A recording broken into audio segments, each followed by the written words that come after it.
Welcome back to the High Performance Hub podcast. Today is a very, very special one. I am joined by my dad, Rick Watts. Now, this episode is going to be a little bit different. The majority of the questions have been asked by my followers, friends, family, clients, and other coaches. So it's going to have a little bit of a different flow. Dad, first of all, though, how are you feeling? How are you? I'm good, thank you. Yeah, all fine. Decent. A little bit nervous of the questions you're going to ask me. Oh, so am I, to be Luckily, fair. Mum's here to assist with any difficult ones. Yeah, so Dad, my mum and dad, Mum's here as well, and my wife behind the...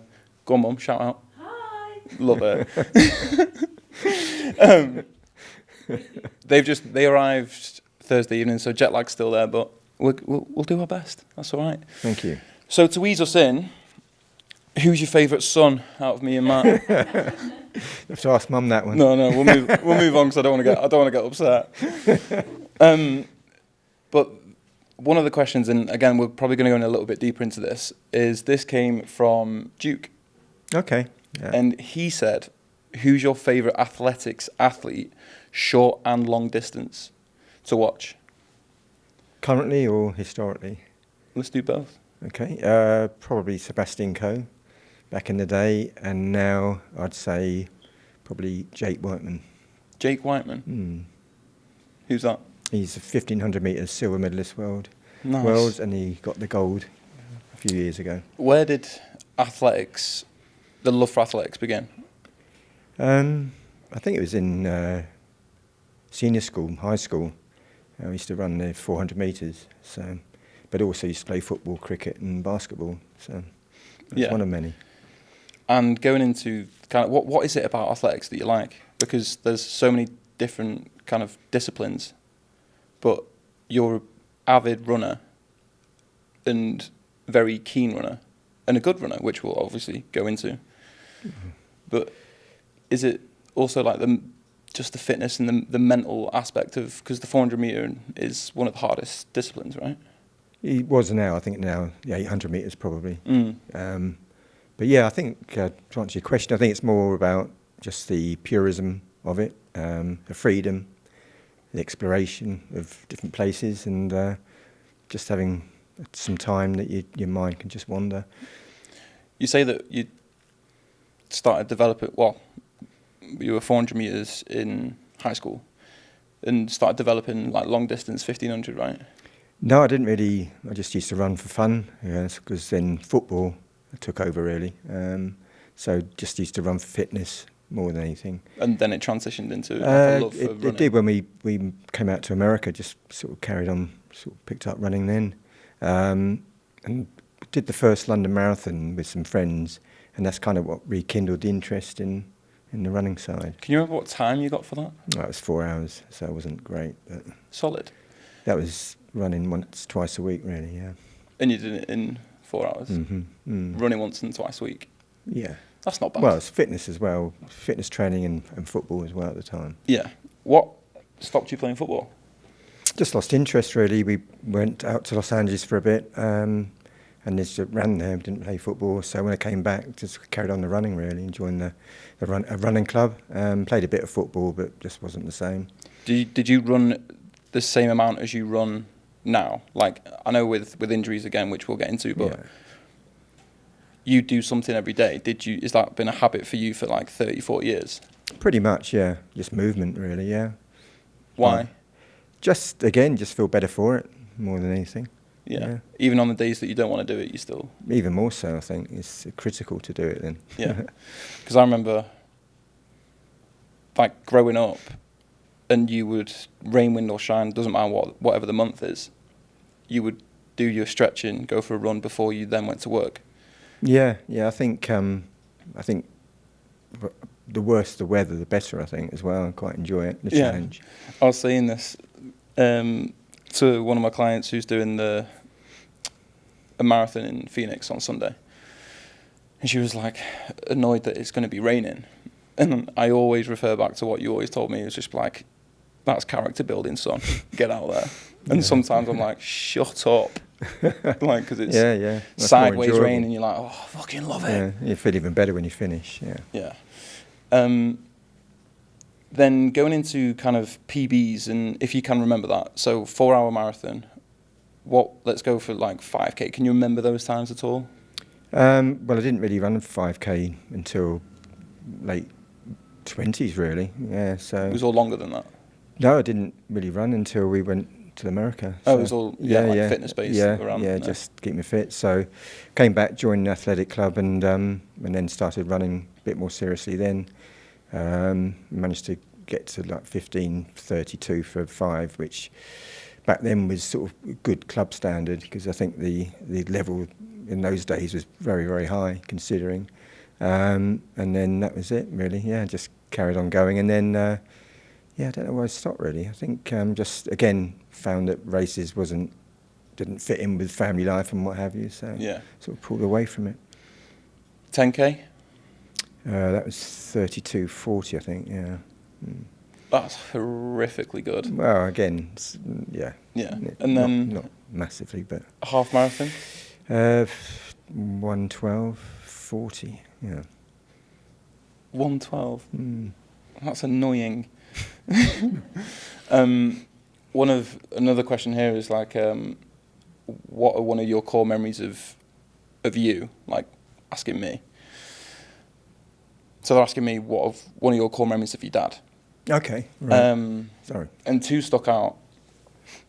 One of them was when we were growing up, and you would sometimes get back from work, and I know, knowing you now, you'd be like knackered, and you'd be like, I can't be bothered to go in the back garden and roll around in the rain and grass. But again, there was other times where you loved it, put your trackies on, tuck your trackies into your socks, and we'd have it. And me and Matt, like that was for me like a core memory, because we put the floodlight on, and we'd like, we called it the training ground, didn't we? Yeah. And growing up with all our mates and stuff. And then another one was when, I think it was on the weekend and school holidays, and obviously kids being lazy, I just wanted to play FIFA. And you're like, come on, just get on your bike and come with me on one of your runs. I had to turn round because you were going too sweat quick. now, thinking of those times. Getting hot. Sorry. But yeah, those 2 stick out, like hands down. And then another one that I wrote this morning actually was, I don't know if you remember this, but I was young, like a kid, and we went to Lindo Common, which is like a woodland area with a lake in the middle, and we got 2 sticks, pretending they were guns, being chased by helicopters. Class. And I'm still the same mental age. It's mega. I do that tonight. Every time I walk over there, I still think of that. So yeah, that's mega. I love that. Here's a good one. What was I like growing up? Mum? You were beautiful. Oh yeah. A lot of fun. Same as Matt, really. We had some great times, and a lot of outdoor adventures and doing stuff. Woods, beaches, bad weather, good weather. Just did stuff. Yeah. Pre game station, whatever they call it. PlayStation, phones, and all the rest. So just enjoyment, I think. And obviously, I think you and your brother sort of developed, like an interest in the outdoors and fitness and doing stuff. Just as as much as we enjoy doing it back with you then. Yeah, and again, that comes from childhood. Like if we didn't do that, we probably wouldn't have found. Like Matt annoys me because he's a good runner. Doesn't matter if he doesn't do it for 3-4 weeks, which pisses me off. But we always want to play sport, and we're, as a family, I mean, Mum's, you're a little bit competitive, but not as much as. Oh, she is. Yeah, but not as much as like me, you, and Matt. Well, we never think we are, but we end up being very competitive. Yeah. But I love that. I feel like we all need some competitiveness. And there's been a few fights. Another memory that's popped in my head is where and this actually links into another question. It's been like something that you did previously that you now look back at and laugh. And I know that there's a whole list of things, but the thing that really stuck out for me is when I nearly killed Matt playing golf. Yeah. That's because you were winning. We had to get you off game. Yeah. And I was saying to my mate, I was like, the only 2 people that really know how to get into my head is you and Matt. and we were playing, I was winning, and then I was teeing off, and the ball just, I don't think it went off the tee, or I lost it. And then Matt and Dad were stood behind me, laughing. So I got really angry and went to throw my club as far down the hole as possible. And I ended up just holding on it for a little bit too long, and it was like a propeller going towards Matt's head, and he had to dive on the floor. And then after that, I was like, that's really bad. Because if that hit him, he probably wouldn't have had any teeth. But that, for me, that we look back on it now and laugh. Because after that, I was just like, I don't care if I win or lose. I just want to. Yeah, I think we called it quits after that and walked off, didn't we? Yeah, it's like, right, let's just go for a beer. But talking about golf, it does make me laugh when you hit a shit shot though, because you pick up your bag and just do a little cute little storm off. That's in the old days. I don't do that You anymore. don't we'll find out tomorrow, won't we? But no, like sport growing up, and another thing that I think has been ingrained into me, for sure, is just the healthy living. Like as a family, we do eat very, very healthy. I think we eat well. Yeah, I'm not sure what's coming next, but yeah. No. There's no like but. No, But okay. It does. We try to. Yeah, but again, it's those things that I don't know if either of you recognised or realised, but having those like healthy dinners, like salmon, veg, whatever it is, it creates that kind of habit for me and Matt. Well, Matt not so much. He has his moments, isn't he? Yeah, he has his moments. But it's really helped. It's not been hard. It's like eating healthy isn't tough. Do you know what I mean? It's because it's the norm. Well, I don't think we did it consciously, did we? You just enjoy it. Enjoy but I eating think well. it also comes from like, you wouldn't want to run every morning after eating shit, and like the way it. Maybe you didn't realise it, but you just realised it with. Just over time, you'd be like, oh, that didn't feel right, or I like eating healthy because digestion and all that. And also, we spent a lot of time in Europe. It's like the Mediterranean diet. Yeah, that's true as well, and food and coffee and so on. But I think also being a different generation of our parents, they didn't eat rubbish. It wasn't available, Yeah. So when we had dinners and food, it was healthy stuff because that's what they had or what was available. Very so true. It kind of gets ingrained to a degree. That's what you enjoy. So yeah. With circling back into running, I know how many injuries you've had, but was there any that stick out to your like toughest? Because obviously with the injuries, it's not just yourself. Everyone in this room has had injuries before, and the mental frustration that comes with it. Because we were mentioning the other day that the bike is kind of creme de la creme for recovery, injury prevention, all these things. But what could you like pinpoint an injury where it's just like, fuck, this is tough? I think when you think that are you ever going to be able to do what you did before again, and as you get older, you realise that you probably can't because you're not repairing. I think when you're younger, you there's no reason why you can't get back and even better to where you were before. And I think when you do get injured when you're younger, it does make you appreciate how much you enjoy it and make you want to be stronger and faster or quicker than you were before. But as you get older, it does impact. And I think the hardest thing as you get older and you get injured is the mental aspect, to know that you won't be able to get back to how you were before you were injured. But you can just be the best you can be, which is hard sometimes as you get older, not to be able to achieve what you did, a year before or whatever. But yeah, it's getting that mental aspect rather than the physical aspect. Yeah, I know you've struggled quite a lot because sometimes I think me and Mum have mentioned it before, in the sense that you still mentally want to be or feel like you were when you were 25 or 20, 25, and still pushing that same level of like kind of execution, if you like. but then your body's slowing you down and you get frustrated. I've seen it. Yeah, you do get frustrated, but I think once every 10 or 11, 12 runs, you have a window within that where you feel what you felt years ago. Doesn't happen very often, but when it does, you remember it and you want to feel that again, and that's why you run or train or whatever you do, you know, to feel that moment, which comes less and less as you get older and older. But it's still there. Yeah. Would you say like running fitness helped you on the business side? Without a question, without a shadow of doubt. You know, you've got all these things milling around in your mind, and you go for a run, you think, what was the problem? Or you've worked out the problem why you've been running or training or cycling or whatever it is. Yeah. Helps with that, like detox. Definitely, 100%. Get it out. Yeah, 100%.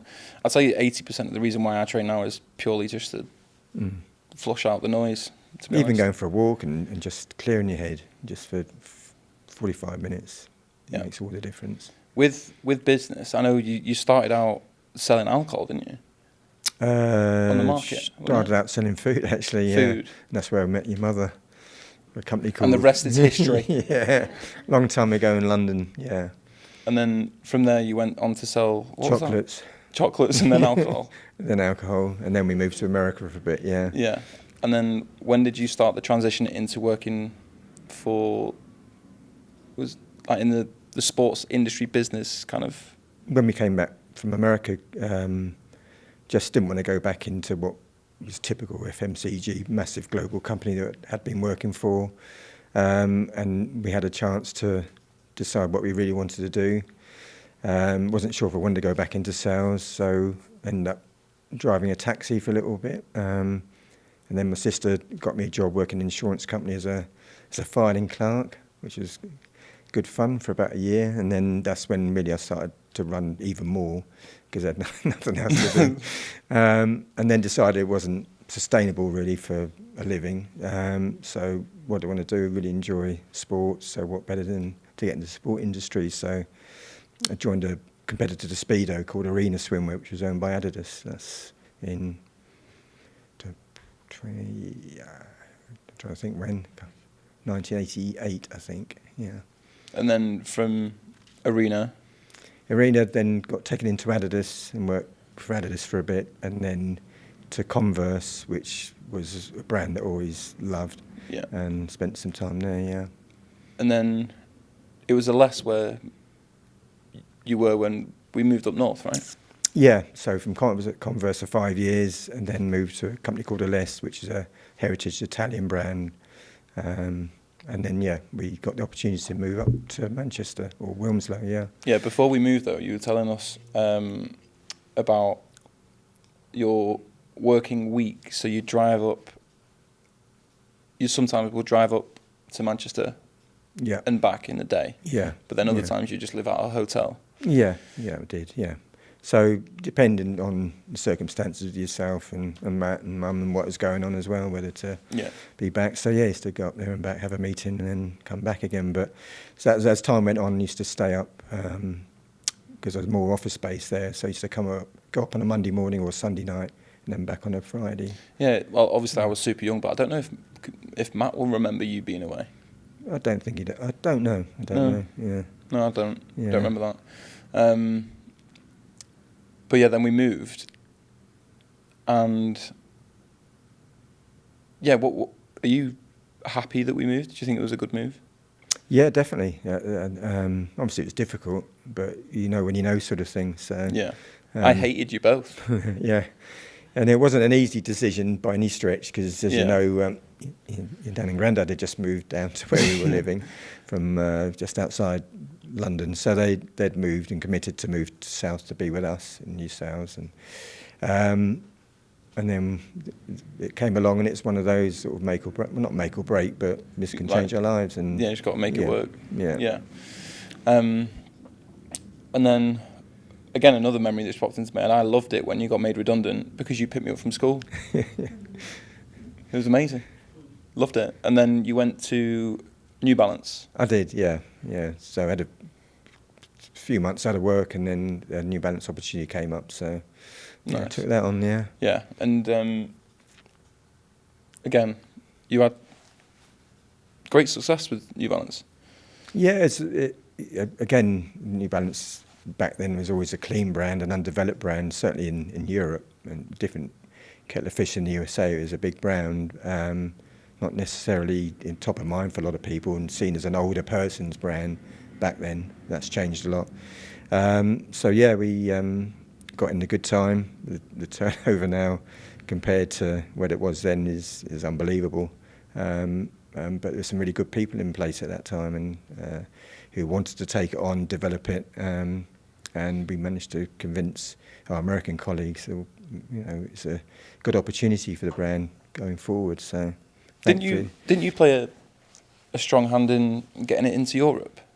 Not into Europe, no. The lifestyle side, there's another 2 people involved with this, and a German guy as well, that we basically put the template down for the introduction of lifestyle for New Balance, and the way we wanted to present it in Europe. So we put that together, yeah. And look where it is now.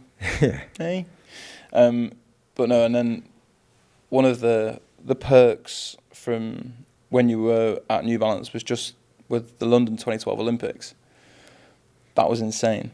Mum, my brother and myself split up the whole Olympics with yourself, and you just stayed down there the whole time. 2 weeks of the 3, yeah. Yeah. And it was amazing. Like I remember being very impressed with we went to the weightlifting. Yeah. And it was insane. But can you recall your favourite event, Dad? Yeah, I don't know. We went to the beach volleyball. Well, there it is. Just to clarify, it was the women's beach volleyball, and we went on consecutive days, and we watched the whole thing. That's only because there are any tickets that are left available. Of course, yeah. We didn't want to go to the swimming again, did we? No. But yeah, like little things like that were insane, and obviously you went to see was it the opening and closing you went with Mum? Went to the opening with Mum, and then Matt and I went to the what they called the Super Saturday, was it? Was it when Rutherford, Mo Farah, Jess Ennis, yeah, all got gold? Yeah. Oh, insane. So actually, going back to my first question, who's your favourite? It's pretty clear that Matt is. Just the way it worked out. Yeah, of course it is. Well, we weren't sure we were going to get the tickets for that, and they were just there, so yeah, we were lucky. That's fair. But then beach volleyball ones are gone, so we went to the athletics. I bet they were gone because we used them up. This is a good one. Just again, going back to the business side, what would you say your biggest achievement in business has been? I don't know. There's all the way through you achieve things, and at that time it's the biggest thing you've done or you're happy with. I don't think there's any one thing. I think it's more of a collective. A collective, and growing it with each business you're in, and seeing opportunities, and just identifying those opportunities. And I think probably if you said out of all of it, the biggest achievements, I think when it's seeing how people that work with me or for me at different brands developed and became really really good in their part of the job and their careers and stuff and development. So I think it's probably more the person's side, and also the brand development of what now is being achieved by, let's say probably New Balance, because of what we put in place with no business at all for the future, and to see it develop, even though I'm not there now, is fantastic. Yeah.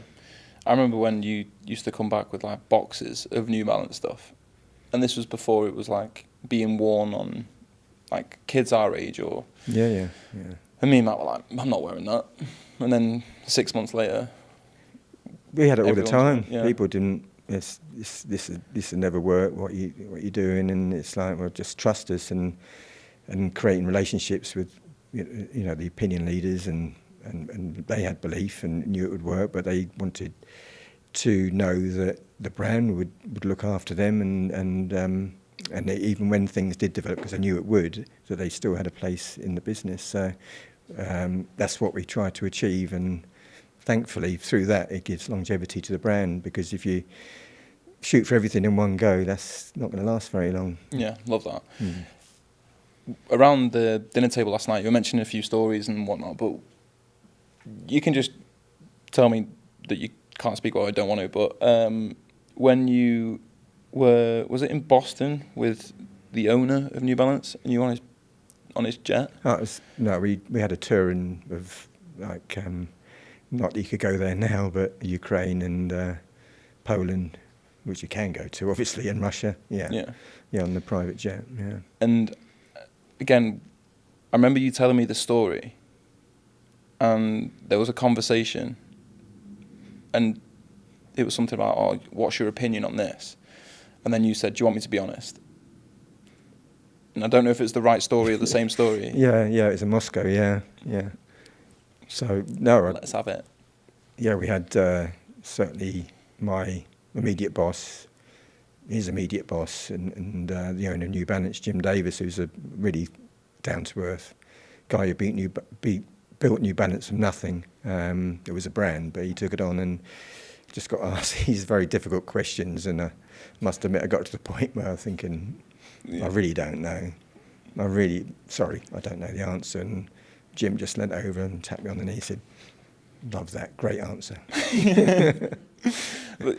Would you say that like those, I'm not saying that moment, but in business where you just like kind of were confident in the brand, in yourself, in your development, in your team's development, that you could just deliver, was like with those difficult conversations that you just had that confidence No, I didn't have the confidence. I think I've probably always lacked that, but what I've always had is good mentors, I think, that have seen what I could do and brought that out of me rather than myself bring it out of me, because I'm very, if I believe in something, I will, I'll gun for that, but I won't outwardly push it, shall we say. I just can relentlessly be very patient, very persistent, and then hopefully it all comes to fruition, but I was never outwardly very confident, no. No, yeah, to be fair, that's the same as me. It's just like, that's why I got those mentors, as you know, just because it's not like I need to be told I'm doing an amazing job every day. It's just like, you're doing a good job, just a little bit of reassurance, like, go for this because you'll get it. I think, and I think also, I'm seeing nothing to do with New Balance here, but generally speaking, you always think people are better than you, and you're not as good as them, and then the more you get on, the more higher up you get, you realise, well, in actual fact, they're not as good as you think they are, or you're better than you are, whichever way that may be. So, but that takes time, and that doesn't always, it's not always visible to yourself until actual people, mentors, actually bring that to the fore in your own head. What was it like after 30 plus 40 years in the corporate world to then being retired? Did you find the struggle with kind of, because I know that you still wake up early now, but when you first retired, did you struggle for like filling your days? Did you miss that kind of?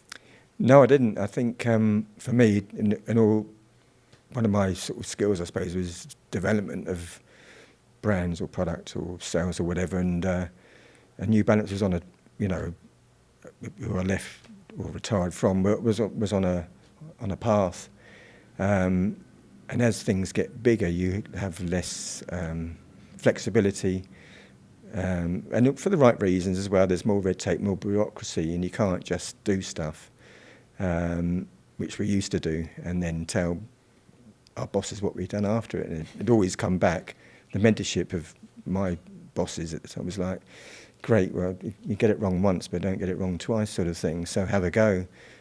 So we did, and then unfortunately or fortunately, as things got bigger and the brand developed, you can't do those things because it's too much risk element, I suppose. But so once that opportunity of being a bit of a free will, if you like, was gone, and it's bureaucracy and you're less customer facing, less being able to actually make a difference, then my time was up, to be honest, and I lost that ability to do that sort of stuff. So retirement, went down to 4 days a week, part-time, so on and so forth, and it was the right time to go, so I was quite happy to like retire. the perfect time to. Yeah, definitely. Did I'm what you also needed to very do. aware that time goes past quickly, and I managed to retire at 60, and now I'm 68, and those years have been valuable, sort of health-wise, fitness-wise, whatever. And because of being sporty, you understand or feel the ageing in your body probably more so than people that haven't been. So definitely realise that time is of the essence, shall we say. To be able to do things, travel, and enjoy life, because it won't go on forever. Yeah. Bit of a tangent, but Mum, isn't there just one day a year where Dad's not allowed to train? Yeah. Can you shout out what day that is? It is Christmas Day. Christmas Day. That's the only day that Dad isn't allowed to train. And if you're thinking who the boss is, there's your answer. Yeah. But no, on a tangent, Dad, you can probably guess who this question came from. What's your favourite sandwich?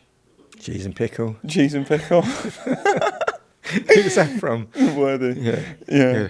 He was like, he sent me another one, and he was just like, About a seagull, was it? yeah, he was like, can I mention like Saint Swaying that night in the kitchen? I was like, probably not, mate. And he goes, right, well, what's his favourite sandwich? Yeah. And I was like, oh, yeah. I thought he was asking about a seagull, but there we go. Yeah. So he'll probably kick himself when he listens to this and be like, fuck. But no, it's class. And just like a selfish point for me is like 5 years ago, well, I can't remember when I was in the gym in the car park. What? All right, yeah, in Farmers, yeah. Yeah, but it's like really, like looking back, it's like a huge full circle moment for me, because you and Mum were helping me paint the walls in the gym, like sourcing the equipment and everything, which I used all the money that I worked labouring with the Goodwins. So it was just like amazing. So I worked for that, did everything in the gym, and then fast forward to now, having you on the podcast and having you both here, seeing our new home, and it's good. Incredible journey. You've done it. Well, you both worked extremely hard to achieve what you have, and again, it is the support that generally he's given you has enabled you to get this far as well. So. Yeah, there's been many times when I've said to Jenny, I was like, oh, fuck this. It's like, I'm going to sell the car, I'm going to quit, I'm just going to stack shelves. And then she just looks at me like, no, you're not. I was like, I know, but just cuddle me. Do you want me to scratch my back? This is a great one. Looking back, did you make any early career mistakes that ended up shaping your future in a positive way? Career mistake. That was also from Worthy, believe it or not. Yeah, that is a surprise. Yeah. When he said that, I was like, man, that's actually really good. Yeah. And he goes, I know. Career mistakes. I don't know. I mean, this sounds a bit passé, but I think mistakes develop you. So I've never. I think the worst thing is not to miss. If you're not making mistakes, you're not trying hard enough. And I think that goes across the board really. So I can't think of any mistakes. And obviously, there's been many. But I think each one, and again, it sounds passé, but was a learning and an opportunity. And you learn from it, because I think anyone that says they've not learned from the mistake is... doesn't make sense. No, it doesn't make sense, because I think you do. You just, if it hurts you that bad or puts you back, you don't do it again. So it's a good thing to go through. But I can't put my finger on any one, because there's quite a few, I should imagine, if I actually sat down and thought about it. That's a great answer, though. Great answer. This next question is from one of my mates who's a coach, and his coaching is all about like habits. So his question, rightfully so, is what was my worst habit as a child? And I replied instantly, and I just said eating, because I can eat. Yeah, but I Mum? don't know, he had a bit of a temper as well. Oh, yeah. Yeah. I think the temper probably All beats right. I think that beats the eating aspect. Yeah. I had a bit of a short fuse, Yeah, didn't I? yeah. Yeah. Thanks. Oh, okay, no. Yeah, I'm working on it. Is he working on it? I haven't snapped a golf club. For a long time. Yeah, for about a year and a half. Until tomorrow. Yeah. What else have I got here? Oh, what was one of your funniest memories of me as a kid? Oof. Oh dear, I don't think. That's a tough one. I mean, the one that sprang to my mind was that story with me with the dummies. Oh yeah, yeah, yeah. Because I mean, don't Or take pacifiers. don't take this the wrong way, Tom. But you're quite a big lad. See? Everything I've said in this chair is true. And actually, I'm going to interrupt you there. My dad calls me Butch from the dog out of Tom and Jerry. Tom and Jerry. He's like, how you doing, Butch? I'm like, yeah, all right, Dad. Yeah, that was a classic. We'd just moved up north and rented accommodation, and used to get so absorbed in playing Cowboys or Peter Pan or Robin Hood or whatever it was. And I think on this occasion, because you were getting a little bit older, you didn't want to be seen outside with the dummies, with your friends. So you used to go out, and I think at this point you did have a sword in your hand, and you had a hat on and everything, and you're out playing, and then you realised all of a sudden you ran in, and the dummies were lined up. You had a quick suck of the dummy, and then ran out again and carried on. Yeah, and you just... Yeah, so that was it was funny. You got to scratch the itch, haven't you? Yeah. But then obviously we can go on into as you got older and alcohol came into the situation, there was a few situations there. But. Well, again, my stag do, when I was on the curb trying to put my shoes on, and I was like, I can't do it. And I just started crying. Absolutely leathered. But the other ones that I was telling... It was Matt that was trying to get... No, Matt, my shoes on. Oh, yeah, I can't remember. Yeah. But I was telling Eric and Alicia about when we, like, what the wobbly 8 is. And when you got on a stationary bike and just fell over. And then you were just on the floor laughing. And then Mum was like, Rick, get up. And you were like, I can't. Yeah, it's always an annual treat. Yeah, it's class. You used to do it for my birthday every year. But yeah, the booze side as well. Linking in with booze, when I was at university, I used to... I don't know if I told you this. Well, I am now. I used to lie about having holes in my jeans or in my going out clothes. So then you would send me like, let's say like 40 quid, 50 quid or whatever. And I would just go straight on the piss. Because my jeans weren't ripped. No. Well, there's a surprise, Janet, isn't there? Yeah. Yeah, I never knew that. And you didn't? No, you did, didn't you? Oh, I was like, I've got him here. But yeah, university was heavy. Did you also know that I nearly failed university? No. No. Yeah, my first year, you pass. Oh, sorry, the first year we did, Yeah. 40%, I got 41. And then I was like, right, well, I've put a bit of money into this, so I can't not pull my finger out. And then I ended up finishing with 2-1, which is all right. It was a surprise, wasn't it? There we go. Love it. What else have we got on Oh yeah, well we'll round off with these. What's it like being on your son's podcast? It's an honour. I wish I was as eloquent as a lot of your other guests that have been on. So, but yeah, no, I think it's a testament to how far and what you've achieved and how far you've come. So yeah, it's I appreciate that. It's a real honour. Yeah. Yeah, I didn't want this to be as eloquent as anything. It's just a chat, and again, people are going to be buzzing to what everyone's been like. When are you doing it? When is it? When are you going to be posting it? Well, I think that might be a while yet. Probably quite a bit of editing to do. Well, I'll just edit when you called me butch. I'll edit when you mentioned alcohol. I mentioned when you were out of temper. That I was a big lad. I'm joking. But no, like a few of my clients have said it's going to be really interesting to see why I am like I am. And like what your upbringing, like your discipline, your hard work of not just business, but training, eating well, all these things is like part of me now. And then it's going to be part of our kids because it's just... I think it's all a balance though, isn't it? Because as you know, we have our moments with in the pub or going out and enjoying food and drink. So it's all a question of balance.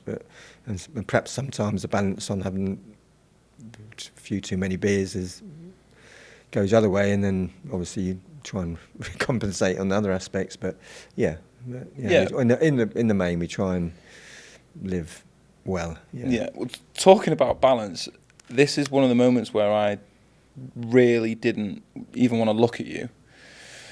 Is the day we got back from the stag do, and obviously I was on death's door. So we got back from Germany. We got back home. I went straight to the sofa and was horizontal. And I was like, I am not moving. And then you come in your running gear and start stretching. And then you go on the bike, or I think you went on the bike just to like sweat out the beer. And I'm like, get out of my sight. I think I asked you to warm up in the other room. I was like, because that's making me feel sick. But I think there's probably different levels of participation on the stag, Tom. So I think you're a few divisions higher than I was. Well, the only reason was because I know what Sam James is like. So I had it in my head. I was like, whatever he asked me to do, I'm going to do it bigger and harder, because then he'll be like, well, fair play. And he won't ask me to do anything else. But that didn't work. No. And, well, thankfully, hopefully, I'm not going to have any more stag do's. So, all right. To round this off, Dad, this is kind of the only thing I've taken from other podcasts. And it's, if you could give your younger self one bit of advice, what would that be? I was going to say don't take yourself too seriously, but I never have done. But I think it'll all turn out in the end, and enjoy the journey, really. It'll all come right. If you do the right things, put the right things in place, or try to, it usually, something always turns up, something always happens, and and probably believe in yourself a bit more, believe in myself a bit more. Yeah. Well, again, two things you've kind of instilled in me is, and I've mentioned it on the podcast a few times, is like before a football, rugby game, cricket game, or whatever it was that I was doing and I was nervous, you would always turn around to me and say, just do the basics and you'll be fine. And that's... Yeah, again, it's a cliche or passe, but that's, and then again, everyone talks about the process and so on and so forth, but as you experience more and more, it is about the journey, it is about the process. And then inevitably, the end will be whatever the end is, but as long as you enjoy that journey every day, or whatever it is, then that's the most important thing, because that is 99% of your life, not where you end up. It's how you get there. So how you go about getting there in the right way. Spot on, legend. Thank you. No, thank you. Buzzing, sick. Let's have it. Let's get pissed.